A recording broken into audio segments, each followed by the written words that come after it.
আরেকজন রয়েছেন মাতা দুর্গা। হরে কৃষ্ণ। এই পঞ্চ দেবতা, যে কোনো ব্রাহ্মণ পূজায় গেলে পঞ্চ দেবতা এবং 5 জন দেবতার 5টা দর্শন রয়েছে। বিষ্ণুর দর্শন বৈষ্ণব, শিবের দর্শন শাক্ত, গণেশের দর্শন গণপত্য এবং মা দুর্গার দর্শন কি সেই আধ্যাত্মিক শক্তি, আদ্যাশক্তি। তারপরে কি সূর্যদেব, তার দর্শন হচ্ছে সৌর। প্রত্যেকটা ধর্মকে আমরা সাপোর্ট করতে হবে, আমরা ঘৃণা করলে চলবে না, তাহলে আমি সনাতনী না। এই সমস্তটাই মিলেই হচ্ছে আমার সনাতনী। এক বৈষ্ণব ধর্ম কত প্রকারের আছে? 4 প্রকারের। এই সমস্ত তত্ত্বগুলো জেনে যখন আমি নিজেকে উপলব্ধি করব, তখনই আমি তাকে আগলে ধরবো। তার গলায় কি মালা আছে, তুলসী মালা না রুদ্রাক্ষের মালা, তাকে আমার অবহেলা করার কিছু নেই, সে আমার সনাতনী। তাহলে আমাকে প্রথম সনাতন সম্পর্কে জানতে হবে, সনাতনী আত্মা সম্পর্কে তাকে আমার উপলব্ধি করতে হবে এবং পারস্পরিক ঐক্যের সাথে আমরা কাজ করতে হবে। যাই হোক, আমি অত্যন্ত আনন্দিত এই ধারাটা অব্যাহত থাকুক।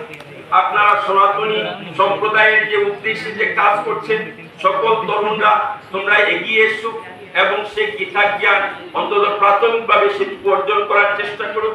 এবং আমরা সেন্ট্রালি আমার এই সংগঠন রয়েছে, সনাতনী বিদ্যার্থী সংসদ রয়েছে, আরো সংগঠন রয়েছে, সকলকে মিলিয়ে আমি চিন্তা করতেছি ঢাকায় আমরা বসার চেষ্টা করব।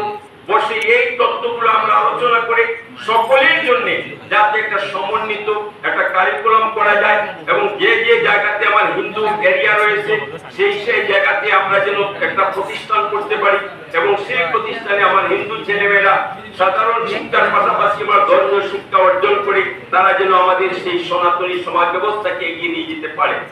শুধু তাই নয়, তার পাশাপাশি আরেকটা লক্ষ্য আছে, সেই কথাটা আমি আপনাদেরকে বলে দিই। আজকে আমরা লেজুর ভিত্তি করছি, অনেক সংগঠনে, রাজনৈতিক সংগঠনে আমরা লেজুর ভিত্তি করেছি। লেজুর ভিত্তি করে আমরা হালাম ছাড়া আর কিছুই আমরা পাচ্ছি না। আমি মনে করি এগুলো থেকে আমাদের বেরিয়ে আসার সময়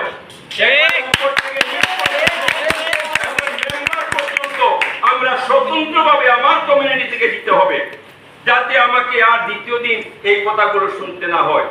আজকে যারা নির্বাচনে পাস করবে তারা সনাতনীদেরকে বাহবা দেবে, কিন্তু এ যত বাহবা দিবে তার পাশাপাশি আমার শত্রু সৃষ্টি হচ্ছে।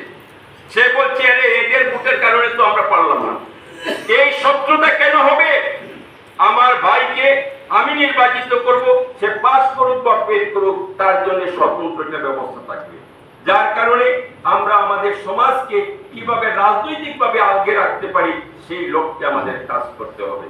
আমরা যদি স্বতন্ত্রভাবে থাকি তাহলে আমাদের সেন্ট্রালে আমার নেতৃত্ব থাকবে, আমার যুব ফোরাম থাকবে, আমার ছাত্র ফোরাম থাকবে, আমার অ্যাডভোকেট ফোরাম থাকবে। সর্বক্ষেত্রে আমার ফোরাম, আমার মানুষ আমাকে সেভ করবে, আমার সংগঠন আমাকে সেভ করবে, আমি অন্য কারো মুখাপেক্ষি হতে হবে। রাধে রাধে। আমি আর কথা দিতেই তো করছি না। আপনারা সকলে ভালো থাকুন। আপনাকে দেখে আমার খুব ভালো লাগছে। আগামীটা অবশ্যই শত সমস্যার মধ্যেও আমরা কি বলবো, হ্যাঁ, ব্যাংক থেকে তুই করিস না ভয়, আড়ালে তার সূর্য আছে। তাই সেই আড়ালের সূর্যটা আপনাদের মুখ থেকেই আমি দেখছি। এই আশাবাদ ব্যক্ত করে আমি আমার কথা এখানে